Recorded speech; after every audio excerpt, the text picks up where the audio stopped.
This channel does not promote any violent, harmful, or illegal activities. All content provided by this channel is meant for an educational purpose only.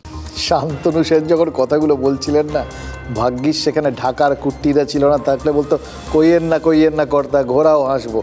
ঐক্যবদ্ধ পরিবার শুনলেন তো এক একজনের বক্তব্য, পরপর যাদের বক্তব্য শোনালাম। একটা জিনিস খেয়াল করেছেন, যেখানে যেখানে বিরোধী শিবিরে শক্তিশালী নেতা রয়েছেন সেখানেই কিন্তু এই দলের মধ্যে অন্তর্ঘাতের অভিযোগটা বেশি করে উঠেছে। এই বালুরঘাটে বিজেপি প্রার্থী ছিলেন বিজেপির রাজ্য সভাপতি সুকান্ত মজুমদার। পূর্ব মেদিনীপুর সেটা তো বিরোধী দল নেতা শুভেন্দু অধিকারীর খাস তালু। আর বহরমপুর প্রদেশ কংগ্রেস সভাপতি অধীর চৌধুরীর 5 বারের জেতা আসন ছিল। কিন্তু বহরমপুরে তো তৃণমূল জিতেছে, তাও একেবারে গুজরাট থেকে প্রার্থী তুলে এনে দাঁড় করিয়ে। সেই জেতা আসনেও কেন এরমভাবে অন্তর্ঘাতের অভিযোগ উঠছে? জয়ের দাবিদার অনেকে হলে কাঁচি চালাচালি হয়। এই হুমায়ুন কবির এতদিন ধমক খাওয়া বিধায়ক ছিলেন, তো এলোমেলো কথা বলতেন আর জেলা ওয়ারি মিটিংয়ে এসে বকুনি খেয়ে বাড়ি যেতেন। এবার লোকসভা ভোটে এই জয়ের পর তিনি কিন্তু নজর কেড়েছেন, তার বেশ সুনাম হয়েছে আর কি। 30% বনাম 70%-এর একটা সাম্প্রদায়িক সমীকরণ শিখিয়েছেন তিনি। ভাগীরথীতে বিসর্জনের কথা বলেছেন। খোদ প্রধানমন্ত্রী নরেন্দ্র মোদী তাকে নিন্দে করেছেন, ভাবতে পারেন। আরে নেগেটিভ পাবলিসিটির থেকে বড় পাবলিসিটি হয় নাকি, তাও আবার প্রধানমন্ত্রীর কাছ থেকে আসা। ফলে তিনি বদনাম কুড়িয়েছেন না সুনাম কুড়িয়েছেন সেটা নিয়ে লোকজন ধন্দল পড়ে যাবে। এবার সেটা যদি হয়, তৃণমূলে তার সুনামের ভাগ অন্যকে কেন দেবেন? তাই হয়তো রবিউল আলম চৌধুরীকে আক্রমণ করে বসলেন। কিন্তু ভোটের এরকম নজর কাড়া ফলের পর দলের এই হাল কেন? দেখুন, আমরা কি বলি? আমরা বলি নাথিং সাকসিডস লাইক সাকসেস, তাই তো? আপনারাও জানেন, সাফল্যের আলো সেটা সব কিছুকে চাপা দিয়ে দেয়, সব ব্যর্থতা, সব অন্ধকারকে চাপা দিয়ে দেয়। এবার ব্যর্থতাতে যেগুলো যা কিছু আভ্যন্তরীণ গণ্ডগোলগুলো থাকে সেগুলো কিন্তু লাফ দিয়ে বাইরে চলে আসে, যেটা সাফল্যের সময় দেখা যায় না। এবং এটা আবার উল্টো দিকে তাকিয়ে দেখুন, বিজেপির ক্ষেত্রে এটাই হচ্ছে। দল ভেবেছিল 30, 30, 35 অনেক কিছু ভেবেছিল, আলটিমেটলি তো সেসব হয়নি, 12তে গিয়ে আটকেছে। আর ফলে ভেতর থেকে এবার 12 মানে কি, গতবার 18 ছিল, এবার 12 মানে উল্টে পতন হয়েছে। এটা সঙ্গে সঙ্গে দলের ভেতর থেকে যা যা গণ্ডগোল ছিল সেগুলো সব একের পর এক বুড়বুড় করে বেরিয়ে চলে আসছে। বিভিন্ন লোক মুখ খুলছে, যেমন সৌমিত্র খাঁর মতো সাংসদ, তিনি নিজের বিজ্ঞাপন করে দিয়েছিলেন যে তিনি মন্ত্রিত্ব পাওয়ার মতো যোগ্যতম প্রার্থী আর কি। কী তার যোগ্যতা সেগুলো সব ফলাও করে জানিয়েছিলেন। এবার না পেলে ভাববেন এরকম একটা হালকা চাপে রাখার চেষ্টা পর্যন্ত করেছিলেন, কিন্তু পাননি আলটিমেটলি। আর না পেয়ে কিন্তু আবার মুখ খুলেছেন এবং তখন বলেছেন যে এই দলে কেউ হয়তো ভাবছিলেন যে তিনি গোটা রাজ্যটাকেই দখলে নিয়ে নেবেন। এটাই স্বাভাবিক, জানেন। ব্যর্থতা তো চিরকাল একই রকম হয়ে থাকে, রাজনীতি সহ সব ক্ষেত্র। ব্যর্থতার মানেই হচ্ছে একজন স্কেপগোট খোঁজা, বলির পাঁঠা, তাকে খুঁজে বার কর। সবাই মিলে তখন বলির পাঁঠা খুঁজতে বেরোয়। আর যখন সবাই মিলেই বলির পাঁঠা খোঁজে তখন সবাই কিন্তু সবার চোখে পাঁঠা। এবার প্রত্যেকেই যদি প্রত্যেকের দিকে বলির পাঁঠা বলে আঙুল তোলে, তাহলে দলটা বলির পাঁঠায় ভর্তি হয়ে যায়। আর সবাই বলির পাঁঠা হয়ে গেলে সবাই তো সমস্যারে চিৎকার করতে শুরু করবে, এই বলির পাঁঠা, ও বলির পাঁঠা। আর পাঁঠা যেরকম ওই বলি যাওয়ার আগে প্রাণপণ আর্তনাদ করে, একটা কোলাহল তৈরি হয়, আর করে ঠেলাঠেলি করে, মানে হাঁড়িকাঠের দিকে যাকে আগে এগিয়ে দেওয়া যায় আর কি। এই সবই ধাক্কি বাড়াবাড়ি আর্তনাদ সব মিলে একটা মধ্যে কথা একটা ক্যাওটিক সিচুয়েশন তৈরি হয়। এটাই সব জায়গায় হয়, এক্ষেত্রেও তাই হয়েছে বিজেপিতে। এর মধ্যে দেখুন, এখন পর্যন্ত আমি অন্তত অস্বাভাবিক কিছু দেখতে পাচ্ছি না, এটাই হওয়ার কথা ছিল।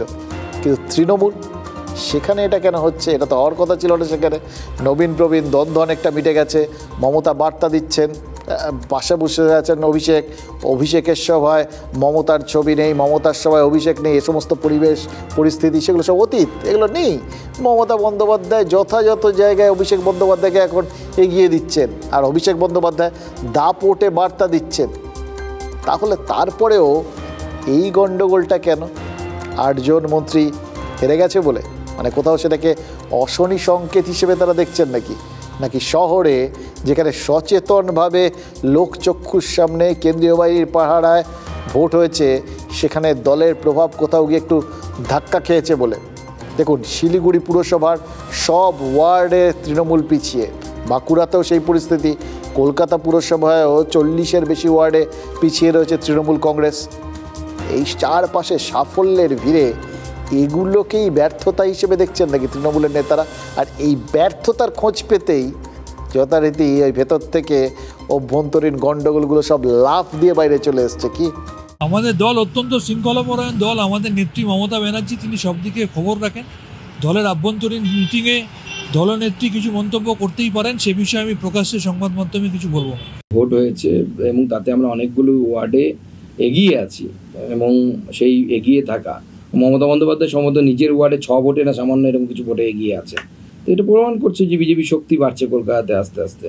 সময় আর একটু হয়তো সময় লাগতে পারে, আর একটা ধাক্কা মারলে আমরা আশা করি ফুটপ্রিন্ট রাখতে পারবো কলকাতার বুকে, এবং সেটা 26-এই সম্ভব হবে। তাহলে কি হবে? 2019 সালে তো এগিয়েছিল এরকম ধরনের এর চেয়ে বেশি ওয়ার্ডে। তো 2021-এ কি হয়েছে, পরবর্তী ক্ষেত্রে কলকাতা কর্পোরেশন ইলেকশনে কি হয়েছে। কিন্তু যে কোনো নির্বাচনে মানুষের মোট, লোকসভা এক ধরনের চিন্তাধারা হয়, বিধানসভা এক ধরনের হয়, পৌরসভা পঞ্চায়েত এক ধরনের হয়, কিন্তু সামগ্রিকভাবে মানুষের রায়টা যখন আসে সেটাকে পর্যালোচনা সবচেয়ে বেশি করে দরকার। পরসমালোচনা করবার আগে আত্মসমালোচনার যদি কোনো জায়গা থাকে, সেই আত্মসমালোচনা করে কোথাও যদি ত্রুটি থেকে থাকে সেগুলোকে সংশোধন করা উচিত। অতীত অভিজ্ঞতায় এই আত্মসমালোচনার জায়গাটাই তুলে ধরলেন শোভনবাবু। দেখুন, একটা ব্যাখ্যা কিন্তু এগুলোর থেকে পাচ্ছি, জানেন তো, মানে জেনারেল ইস্যু যেখানে কাজ করছে, মেরুকরণের গল্পটা যেখানে কম, সেখানে কিন্তু তৃণমূলের দ্বন্দ্ব বেশি। অর্থাৎ কোথাও গিয়ে মানুষকে শুধু পাইয়ে দেওয়া, মানে ওই যাকে খয়রাতির রাজনীতি বলা হয় আর কি, এত লক্ষ্মীর ভাণ্ডার, কন্যাশ্রী, রূপশ্রী, একগাদা যেগুলো আর কি, এই যেগুলোকে বিরোধীরা খয়রাতি বলে। এবং বিজেপির অভিযোগ অনুযায়ী যে সংখ্যালঘু ভোটের একত্রীকরণ, এগুলোর জন্যই কিন্তু সাফল্য এসছে, এটা কিন্তু পরিষ্কার। কিন্তু সেগুলো বাদ দিয়ে আর যে কারণে একটা রাজনৈতিক দল সাফল্য পেতে পারে, সেই ইস্যুগুলোর সামনে পড়লেই কি তৃণমূল ধাক্কা খেয়েছে? মানে দেখুন, মানে সর্বাঙ্গীন একটা সুস্থ প্রশাসন, সামাজিক উন্নয়ন, নিরাপত্তা, কর্মসংস্থান, ন্যায় বিচার, মানে যেগুলো ফান্ডামেন্টাল চাহিদা, মূলগত চাহিদা আপনার আমার, যেগুলো আমাদের ভালো থাকার জন্য দরকার, এই সমস্ত ক্ষেত্রে তাহলে কি দল কোথাও গিয়ে ব্যর্থ হচ্ছে বলে ধরতে হবে এবং তার সমাধানের কোনো রাস্তা জানা নেই? এটা হয়, জানেন তো, ধরুন আপনি একটা জায়গার থেকে পরিত্রাণ পেতে চাইছেন, কিন্তু একটা সমস্যার সামনে পড়েছেন, কিন্তু আপনি সমাধানের রাস্তাটা জানেন না। এরকম যখন হয় না, তখন ভেতরে ভেতরে একটা অসহায়তা তৈরি হয়। আর অসহায়তা তৈরি হলে তার থেকে যেটা আসে সেটা হচ্ছে অসহিষ্ণুতা। খেয়াল করে দেখুন, আপনার আমার মধ্যেও ঠিক এরকমই হয়। তৃণমূলের মধ্যেও কি এরকমই অসহায়তার থেকে একটা অসহিষ্ণুতা তৈরি হচ্ছে? কারণ সত্যিই তো কিছু কিছু ক্ষেত্রে তারা তো অসহায়। উন্নয়নের কথা বললাম, উন্নয়নের জন্য দরকার পরিকল্পনা আর অর্থ সংস্থান।